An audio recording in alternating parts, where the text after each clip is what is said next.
Ladies and gentlemen, it's now my great pleasure to welcome and introduce His Excellency Armեն Sարգսյանը, the President of Armenia.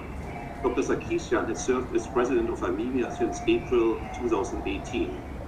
He's not only a politician, but he's also a physicist and computer scientist. And he is, ladies and gentlemen, a true champion of global dialogue and engagement. He has been moving Armenia to the forefront of globalization. Armenia's economy is booming, especially in the area of digitalization and ICT. And Armenia is a very active member of the global community. President Sարգսյան will speak about how to vitalize global governance. Your Excellency, the floor is yours. Well, thank you very much, Mr. Richter. It's a pleasure to speak to you, and it's my great pleasure and honor to speak to a wider audience in a friendly country like India. Well, I could have said that friendly, because the friendly goes up to centuries and thousands of years of relations between Armenia and Armenians and India. And there are so many examples of that. Armenians used to travel to India and Indians to Armenia going back to 2,000 years ago and more. We are even words and names related to Sanskrit and India and Indian history. And we have Armenian communities very active for hundreds of years in Calcutta, in Madras, in Bombay, and many other places. So we are two friends, one small in the size of the population, the other one is big, but culturally we are very brotherly nation. So it's my great pleasure to speak to the audience in India. The theme that you asked me to talk is about current situation and where we are and what is happening and where are the difficulties. It's an amazing point today because from one point of view the world is facing a huge crisis. It's a humanitarian crisis, it's a human crisis. We are losing hundreds of thousands of lives are lost in many countries, including in my own country, Armenia. We have more than 400 people who have died. For a small country, it's a huge number, and there are more than 20,000 already discovered or affected, and we are still climbing. So it's a big tragedy for the world. So it looks like we could have said that this is the worst moment. But if I take myself out of my duties as the president, my life as a citizen Republic of Armenia, and go somewhere into the cosmos, you said I'm a physicist. I used to be astrophysicist, so I would like to look at this planet with the eyes of an alien. Then what I would see is that we are living in a world that has accumulated both the best and the worst. So the worst because we are facing a huge health crisis and coronavirus as a pandemic, which is taking lives, destroying economies, relations, logistics, trade, many things. So we are going to face further deepening of the economic crisis. So that's very, very bad.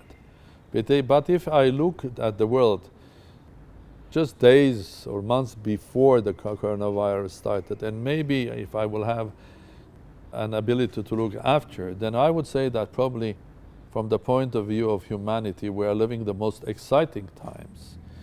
Because for the first time, we have a world which is so much interconnected. Connectivity, connections are phenomenal. So we speak to each other, one from Australia, the other one from Argentina, you Switzerland, and our colleagues in India. This is a fantastically connected, over-connected planet. On the other side, we are traveling so freely. So for anybody traveling from India to Armenia, from Armenia to Argentina to Australia, it's just a daily routine for us. So we have become absolutely interconnected world. Then we have to learn how to expand the potential of this planet in producing, for example, basic products like food. We can produce huge amount of food. And if you go back 50 years ago, the big fear of the world was hungry China or hungry India. Because nobody was sure 60, 70 years ago that those countries with billion of population can manage feed their people. Of course, this is a world where there are hundreds of millions of still very poor and starving people that we have not solved, but we have shown that this planet with the new technology is able to solve these problems. We are living in a planet when that we have discovered the nature deep inside, I mean going up to elementary particles up to the space, and we are living exciting times, or I call it our evolution, rapid evolution. It's not even an industrial revolution, because industrial revolution is a revolution that is connected to one issue, like the first ones related. The first, I think, was the Industrial Revolution, where people discovered how to use the power of fire, and then how to use the power of the vapor, water vapor that comes from the fire, and create machines and locomotives. And then it comes to discovery of electricity, then the world has changed, and discovery of computers. But now we are living a time where revolutions happen and will happen every day. So that means that we will be changing this world, I hope, to the better every day. So this is, from one point of view, today is a very tragic moment, but from historic perspective, this is a wonderful time when the future is clear to me that it's not going to be the classical world as we knew before, because of our rapid development, because of the huge capacity and the power that humanity has. And the world is going to change. The way we produce cars is going to change, because it will be done by robotic lines, by artificial intelligence. People will not lose jobs, because like when the computers were introduced, people didn't lose jobs, but a country like India has got a new place in the new world where the jobs are distributed. India is a place where computer services are number one in the world. They service Switzerland, they service Britain, they service America. So India has discovered new jobs which are international jobs which didn't exist. So fearing of introduction of computers that will destroy jobs, in reality they created millions and millions of new jobs. The same will happen with artificial intelligence. So we are living in a completely different world, and there'll be a lot of challenges, because many of our values we have to revalue it. Because the way we were running many things, many aspects of our lives are becoming, I call it quantum, starting from global risks, like the pandemic is a global risk. Why we are facing this huge tragedy? Not because coronavirus is a very unique virus, no. The coronavirus is a virus that we have seen before as well. What is different is the world. The world has changed. It's not the same classical world. It's interconnected, so that's why the virus spreads all over the world very fast. And it's not sort of going classically starting from China, going to Mongolia, Kazakhstan, Russia, then Europe. No, it jumps from there to Europe, then to Latin America, wherever. So this is a completely new world. In order to fix the global risks, we have to, first of all, change our habits and the way we look at the world. In order to make this world better, we have to start learning that the introduction of things like the new achievements of biotechnology into the healthcare, or new achievements of artificial intelligence into production, that will change the whole environment, the whole economy. It will change also the industries. We have to redefine what will be the priorities for us for the next 100 years. Because as I told you, I think production of cars will not be located where you have cheap workforce, or production of shirts will not be located on the places where they have cheap workforce. It will be located in the places where you have the most intelligence, because it will be run by robots, but it will create new millions of jobs of those who are running the artificial intelligence. So this is a new exciting world. In the middle, we have the trouble. So from historic perspective, I would say this is a turning point, this is a crossroad. And we have to redefine many things, up to how we are sort of exercising basic human values, basic political values. And we have to redefine it, including values like democracy. Let's go back. All of these years, the moment from its birth and becoming international sort of a necessity, democratic institutions, democratic behavior, democratic way of running your life in huge territories like Europe and the West And in the East and in the South, democracy has become a very important part of our life, but the way we exercise a democracy today and tomorrow will be different.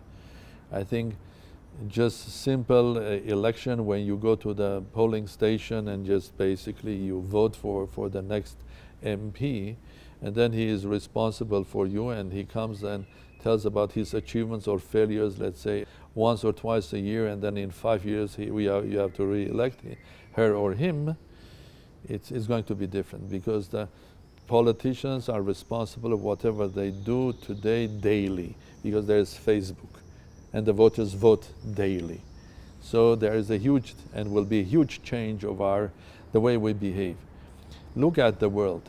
I think just institutions which are based on ideology, be that left or right, institutions that are classical institutions, they are now led by other forces, in many cases charismatic leaders that have direct access to the people. They are bypassing the usual newspapers, they are bypassing the usual television stations, they are bypassing even their own political parties and having direct connection and discussion with the people. I don't want to bring example, it's a worldwide, from America up to Asia. What is happening now, and you call them, some of them come in a form, political changes come in a form of populism or political changes or revolutions, but if you look at the core of it is the change of the world, that we're living in a completely world. And let's be honest, even in India, in Armenia, anywhere in America, in China, Russia, I mean, you go to China, you go to India, everybody's working with his virtual me. Basically, it's that telephone that contains the connection with the world with the speed of light, that contains the huge amount of information about the world and about the individual, is also a part of the life, and we spend a big part of our time. My message is, yes, this is a dramatic moment. With a huge voice, the coronavirus is saying, wake up, the world has changed. We have to rethink about many things, how we run our healthcare, how we run our institutions, how we are organized. Instead of waiting until the pandemic happens and we throw into the markets trillions of dollars or euros or anything else, why don't we think wisely and spend that money beforehand, before the coronaviruses, on healthcare, on nature, preservation of nature, which is very important, because a lot of us do understand that future pandemics will be a result of the unhealthy relations between humans and the nature, which includes animals, and contaminated nature will create new pandemics, contaminated relations with animals and others. So it's a time that we're on the crossroad. This is a wonderful world with tragic moment, but the world has not been so much connected, so much reached, so much achieved, if you take historically, than today. I think the only thing that is missing is common sense, that we all to have to use that, recognize that the world has changed. And in order to make it more sharper, I am using, as a physicist, a term which is called the new quantum world. So whatever we had before was the classical. Demography is changing rapidly, everything is changing. So it is a new quantum world. For many, it's unpredictable, it's unknown, it's challenging, it's frightening. But for those who will start embracing this world, using new logic and new philosophy, it will be the best place in the universe to live. That's my introduction. If you have any further questions, happy to hear from you. Thanks so much, Mr. President, for this very enlightening work. And I fully agree that the world is a wonderful place we are living in. And I think we have to embrace the future, we have to shape the future, and there's definitely light at the end of the tunnel. Yeah. Now, if you look ahead and with all this optimism, what can we do in this world which is interconnected? What kind of new institutions do we need? How do we have to steer this world to come out of this crisis? I would not go the path of going through new institutions. I think we have a lot of institutions that we already have been developing for years. We take United Nations and other international organizations and so on. What we have to do is that we have to rethink their role.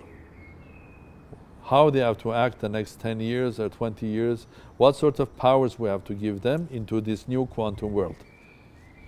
Their powers, their responsibilities, and all of that was clear in the classical world. That was 20, 30, 40 years ago. But in this new quantum world, we have to redefine, not destroy them or start a new one. No, that's, I think one of the great powers of humanity is the ability of having a heritage. I mean, continuation of what you have achieved. So if you have United Nations, we have to strengthen that organization. And I'm happy to say that UNCTAD, which is based in Geneva, have asked me to chair a group of prominent people, presidents, prime ministers of different countries and others, in order to think about the future of that organization. So we have to rethink how to reshape them, how to change what sort of powers, or even tools to give them so they will be successful doing what they have to do. Of course, there will be need for some new ideas as well. As an example, I can share with you, for years I was thinking about something that I thought could be a feature of this new world. And that, I call that the club of smart or successful small states. Well, I mean, how do you define who is smart, who is not, or who is successful or not? It's a relative thing. But this is an idea to bring together small states that have shown this ability of change, ability of understanding, ability looking more to the future. The success is not about the GDP or GDP growth. It's more about the ability. A country like Rwanda that was in a very difficult position have achieved something, and achieved dramatic things, include bringing, for example, electronic government and new forms of. So I consider that it's a successful state. They are in Middle East, they are in the Gulf, they are in Europe, they are worldwide, starting from the classical ones that everybody knows. I don't want to give names here, but the club will be a place where the heads of states of these countries will have an exchange of ideas. I've been thinking and putting that together, probably in the near future I'll announce this. I've been discussing that with the heads of small states. This is not an alliance. This is not the European Union, Eurasia Economic Union, or any other alliance, neither military or political. This is just a club where you come and share. And by sharing also you excite the other side to do, if you have done something successful, then the other side, your friends, because the world is changing. It's not necessarily that you have to be huge and mighty, massive and very strong with huge territory and military powers, but the small states can have their say on the global issues, on the global development of technology, science, education. We see a lot of fantastic new ideas on how to run the business, how to run education from small countries. So this is absolutely not an alliance putting together of countries geographically or economically, not at all. This is just a club. A recognition that small can not be only beautiful, but it could be also important and powerful and successful. So this is an idea, as you said. My suggestion is we keep all of our institutions, organizations, let's strengthen them, but in the meantime, do we like it or not, we will be forced to recognize the power of even individual, because this is new time. The power of startups, this is 21st century. Startups are becoming more and a more important part of our economy and industries. So if you go further, individual, startup, industrial organizations of startups, or they're interconnected, but then you go also to the small states that are supporting startups, they are supporting artificial intelligence, they are future-looking states. So a club of them that they can have exchange of that, again, in a friendly club environment, not against, but for everybody. It's a very strong, Mr. President, club of nations collaborating, a whole community getting together, also different stakeholders, not only nations, but also companies, large and small, startups, but also the individual. As you're a physicist yourself, I think focusing on the human and the interaction with nature is so important. And maybe this crisis now, as you said, we are at the crossroads right now, is also a chance, an opportunity to rethink our connection and our interaction with nature.